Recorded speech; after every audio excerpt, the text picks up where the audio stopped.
తెలుగు రాష్ట్రాల్లో యువత చాలా శక్తివంతమైన యువత, చాలా పవర్ఫుల్. మన దగ్గర చాలా డిసిప్లైన్ ఉంది, టాలెంట్ ఎంత ఎక్కువ ఉందంటే అంత ఎక్కువ ఉంది. కానీ ఏంటంటే మన పైన మనకు నమ్మకం తక్కువ. నమ్మకం ఎంత తక్కువ అంటే ఐఏఎస్ పరీక్ష మన వల్ల ఇద్దాం,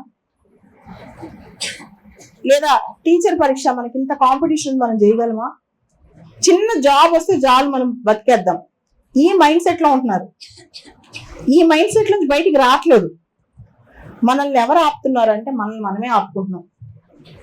బాగా గుర్తుపెట్టుకోండి, మనల్ని ఎవరు ఆపుతున్నారంటే మనల్ని ఆపే వ్యక్తులు మనమే.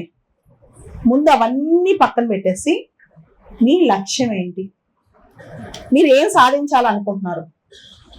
అండ్ నేను ఎప్పుడు కూడా సివిల్స్ ఎగ్జామ్ ప్రిపేర్ అయ్యేటప్పుడు నా లక్ష్యం కేవలం సివిల్స్ అనుకోవాలా. సివిల్స్ సాధించాక ఇంకో పెద్ద లక్ష్యం పెట్టుకుంటే ఇది చిన్న లక్ష్యంగా కనిపిస్తుంది. ఇక్కడ కొన్ని వందల మంది అమ్మాయిలు డిఎస్సికి ప్రిపేర్ అవుతున్నారు. మీ అందరికి ఒక చిన్న విషయం చెప్తాను. మీరు ఎప్పుడైతే డిఎస్సి అయి నేను టీచర్ అయితే నాకు జాబ్ అనుకుంటారో అప్పుడు డిఎస్సి కష్టం అనిపిస్తుంది. నేను చెప్తాను, డిఎస్సి అనేది మీ జీవితంలో ఫస్ట్ స్టెప్, మొదటి మెట్టు. ఈ మొదటి మెట్టు అనేది ఈ నాలెడ్జ్తో, ఈ టెక్నిక్తో గ్రూప్ 2, గ్రూప్ 1, సివిల్స్ ఇలాంటి మెట్ల కోసం ట్రై చేయండి. ఓకే, సో డిఎస్సి టెక్నిక్ అనేది చాలా ఇంపార్టెంట్. ఇన్ఫాక్ట్ మీకు చెప్పనా, మీ డిఎస్సిలో కరెంట్ అఫైర్స్ ఉంటాయి కదా, కరెంట్ అఫైర్స్, సైకాలజీ, మెథడాలజీ, ఇవే కదా, టీచింగ్ మెథడాలజీ, ఇవే సబ్జెక్టులు. ఇవన్నీ ప్లాన్ చేసుకుని మీరు జాగ్రత్తగా ఆబ్జెక్టివ్ టైప్ ప్రిపేర్ అవుతే, ఆ ప్రాక్టీస్ చేస్తే, రిపీటెడ్గా రివిజన్స్ చేస్తే, రిపీటెడ్గా టెస్టులు రాస్తే మీరు చాలా చాలా మెరుగ్గా పర్ఫామ్ చేస్తారు ఎగ్జామ్లో. డిలేడ్ గ్రాటిఫికేషన్ అని ఒక టెక్నిక్ ఉంటుంది. What is this delayed gratification? ఈ రోజున మనం చదువుకుంటుంటాం కదా, చదువుకున్నప్పుడు మనకి మా ఇంట్లో వాళ్ళు ఏం చేస్తున్నారు, వాళ్ళతో లేకపోయానే అనే ఒక ఆలోచన. లేదా కొంతమందికి మా ఇంట్లో పిల్లలు ఉన్నారనుకోండి, పిల్లలు ఏం చేస్తున్నారు, వాళ్ళతో నేను లేను కదా అని ఆలోచన. కొంతమంది ఇంత కష్టపడటం అవసరం అని ఆలోచిస్తారు కదా. ఇలాంటి టైం వచ్చినప్పుడే నేను మీ అందరికి ఒక చిన్న టెక్నిక్ చెప్తాను. నేను ఇవన్నీ చేస్తాను నా లైఫ్లో, కానీ ఇప్పుడు కాదు, ఒక 2 years తర్వాత, ఒక 1 year తర్వాత అని పెట్టుకోండి. ఇదే డిలేడ్ గ్రాటిఫికేషన్.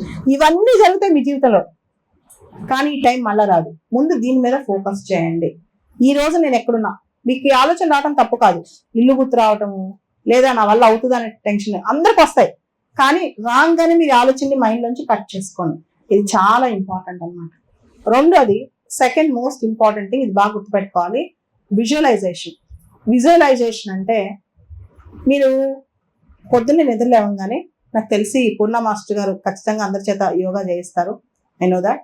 పొద్దున్న నిద్ర లేవగానే కళ్ళు తెరిచే ముందే మీరు ఏదైతే ఏం చేస్తున్నారో, సే డిఎస్సి రాస్తున్నారు, ఎగ్జామ్ బాగా రాసేసాను, నాకు టీచర్ పోస్ట్ వచ్చింది, నేను టీచర్గా క్లాస్ రూమ్లో టీచ్ చేస్తున్నాను ఒక స్కూల్లో అని విజువలైజ్ చేసుకుంటూ రియల్గా దాన్ని బిలీవ్ చేయండి. Believe in your goal, that you have accomplished your goal. నీ గోల్ నువ్వు సాధించేసావు అని చెప్పి నమ్మండి. నమ్మి దాని ప్రకారం వర్క్ చేసుకుంటూ వెళ్ళండి. దాని ప్రకారం పూర్తి స్థాయిలో వర్క్ చేసుకుంటూ వెళ్ళండి. ఇది చాలా ఇంపార్టెంట్ అనమాట.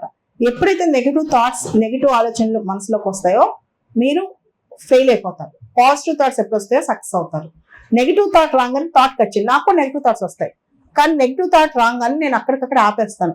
నేను ఇది కాదు, నేను ఇలా ఆలోచించకూడదు, నేను ఇంత నెగిటివ్గా ఉండకూడదు, నేను ఉంది ఇందుకు కాదు, నా పర్పస్ ఆఫ్ లైఫ్ ఇది కాదు. అండ్ ఇంతమంది అమ్మాయిలు మిమ్మల్ని అందరూ ఒక క్వశ్చన్ అడుగుతున్నాను, పొద్దునుంచి సాయంత్రం దాకా నాలాంటి చైర్లో కూర్చుని 2 రోజులు కరెక్ట్గా పనిచేయగలరు? నేను సేమ్ ఇలాంటి చైర్లోనే కూర్చుని పొద్దున్న సాయంత్రం దాకా ఆపకుండా నేను చిన్నప్పటి నుంచి ఇప్పటి వరకు చేస్తూనే ఉన్నాను. అండ్ సింపుల్ రీజన్, నేను అలా చేయకుండా ఉంటే ఇప్పటికి నా పేరు మీకు తెలిసేది కూడా కాదు. అంటే చేస్తున్నానండి, పొద్దున్న నుంచి రాత్రి వరకు చేస్తాను. నేను ఇలా చేయకుండా లేను ఏ రోజు కూడా. ఇంత కష్టంలో నాకు కాళ్ళు నొప్పులు పడుతున్నాయో చేతులు నొప్పులు పడుతున్నాయో ఏం తెలియదు. I work very hard. మరి నాలాంటి వ్యక్తి చేయగలిగినప్పుడు, నేను చేయగలిగినప్పుడు మీరెందుకు చేయలేరు? అది క్వశ్చన్. ఇది చాలా మంది అనుకుంటారు, సినిమాల్లో ఒక ఎగ్జాంపుల్, మనం చాలా మంది సినిమా హీరోని చూసి యాక్షన్ చూసి రియల్ అనుకుంటాం, రైట్? సినిమాని చూసి అదొట్టి యాక్షనే, కానీ రియల్ హీరో ఎవరు? మనలో మనకి మనమే. మన స్ఫూర్తి మనమే, మన హీరో మనమే. నేను మీ అందరూ చెప్పేది ఏంటంటే ఎప్పుడూ డౌన్ అవ్వకండి. ఎంత కష్టం వచ్చినా చేయడానికి రెడీగా ఉండండి. కంప్లైంట్స్ వద్దు. ఓకే, చిన్న చిన్న విషయాల్లో మనసు బాధ పెట్టుకోవద్దు. నా లైఫ్లో కూడా చిన్న చిన్నవి చాలా ప్రతిరోజు జరుగుతాయి. ఇంతమందిని మేనేజ్ చేస్తాను, ఇంత లైఫ్ ఉంటుంది కదా, చాలా చిన్న విషయాలు కొన్ని వందలు జరుగుతాయి. కానీ నేను చేయాలనుకున్న వర్క్ ఆ రోజు ఆపను. నాకు ఎంత కష్టం వచ్చినా ఆపను. ఎక్కువ కష్టం వస్తే ఇంకా కఠినంగా పనిచేస్తాను. నాతో నేను చాలా కఠినంగా ఉంటాను. సో చిన్న చిన్న విషయాలకి ఆలోచించడం, చిన్న చిన్న విషయాలకి చిన్న చిన్న అంశాలకి, అంటే ఒక కష్టం వచ్చింది అనుకోండి, ఒక ప్రాబ్లం వచ్చింది అనుకోండి, ఒక సమస్య వచ్చింది అనుకోండి, వచ్చే సంవత్సరం ఇదే రోజుకి ఇదే టైంలో ఈ సమస్య మనకు గుర్తుంటుందా? 10 ఏళ్ళ తర్వాత ఇది గుర్తుంటుందా? అలాంటప్పుడు ఈ సమస్యను పెట్టి ఎందుకు జీవితం పాడు చేసుకోవాలి?